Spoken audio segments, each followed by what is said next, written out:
Lucknow metro नवाबों के शहर की शान, विकास की चमकती पहचान।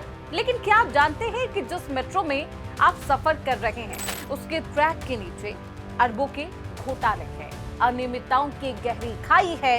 जी हाँ, विधानसभा में रखी गई CAG यानी कि कैग की रिपोर्ट ने सभी को हिलाकर रख दिया। रिपोर्ट के मुताबिक अमौसी से मुंशी पुलिया तक के पहले कॉरिडोर में टेंडर से लेकर पेमेंट तक हर कदम पर नियमों की धज्जियां कर दी गई।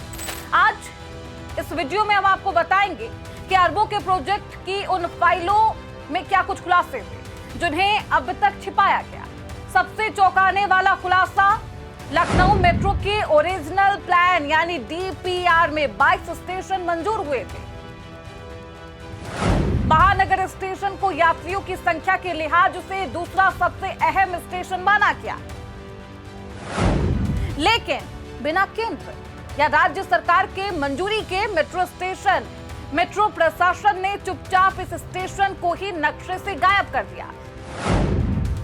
हैरानी की बात यह है कि जिस स्टेशन को साल 2020 के बाद तीसरा सबसे व्यस्त स्टेशन होना था, उसे क्यों हटाया गया?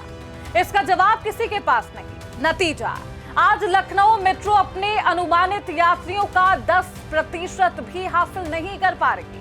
यानी कागजों में जो भी लिखा गया है, जो भी यात्रियों की संख्या दिखाई गई थी, हकीकत में उसका 10वां हिस्सा भी मेट्रो को नहीं मिला, जिससे भारी फाइनेंशियल लॉस हो गया है। कैग रिपोर्ट में ये तमाम खुलासे हुए। और दूसरा एक बेहद अहम खुलासा, ठेकेदारों पर अंधाधुंध मेहरबानी। जैसे कि L&T यानी लॉर्सन एंड ट्रूबो को 142 करोड़ की सिक्योरिटी जमा करनी थी,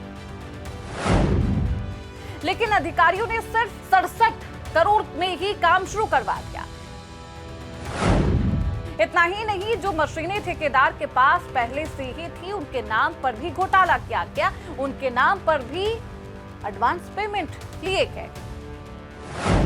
ट्रेनों में विज्ञापन के लिए फर्म को कॉन्ट्रैक्ट दिया गया, फर्म ने बीच में ही काम छोड़ दिया, जिससे मेट्रो को 93 लाख रुपए वसूलने चाहिए थे, लेकिन प्रशासन ने उसे क्लीन चिट दे दी। जो काम टेंडर में 15 करोड़ के थे, उनका बिल 50 से 60 करोड़ रुपए तक पहुंच गया, यानी 4 गुना ज्यादा भुगतान।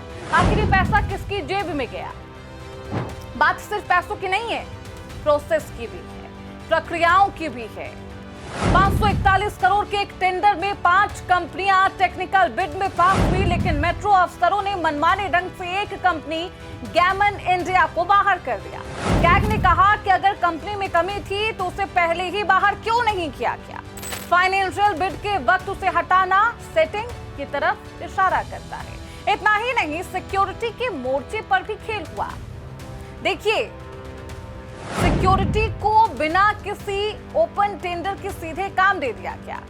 T4S को 3 साल का एग्रीमेंट 2023 तक घसीटा गया।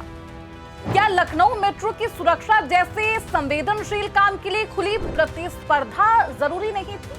कैग की रिपोर्ट नवंबर 2013 से मार्च 2023 के कालखंड की है। ये रिपोर्ट साफ बताती है कि लखनऊ मेट्रो में इंटीग्रेटेड मास ट्रांजिट सिस्टम जैसे अनिवार्य नियमों को दरकिनार कर दिया गया। अरबों का भुगतान ठेकेदारों की बताई गई दरों पर दिया गया, न कि सरकारी मानकों पर। ये जनता की कमाई है और इसी कमाई का पैसा इस तरीके से बर्बाद किया गया। सवाल ये है कि क्या इन अनियमितताओं के जिम्मेदार अफसरों पर कार्रवाई होगी या फिर ये रिपोर्ट भी फाइलों में दबकर रह जाएगी? आप क्या सोचते हैं? कमेंट बॉक्स में हमें जरूर बताएं। भ्रष्टाचार के खिलाफ इस जानकारी को शेयर भी करें, समझे भी और लोगों तक भी पहुंचाएं, ताकि वो भी जागरूक हो।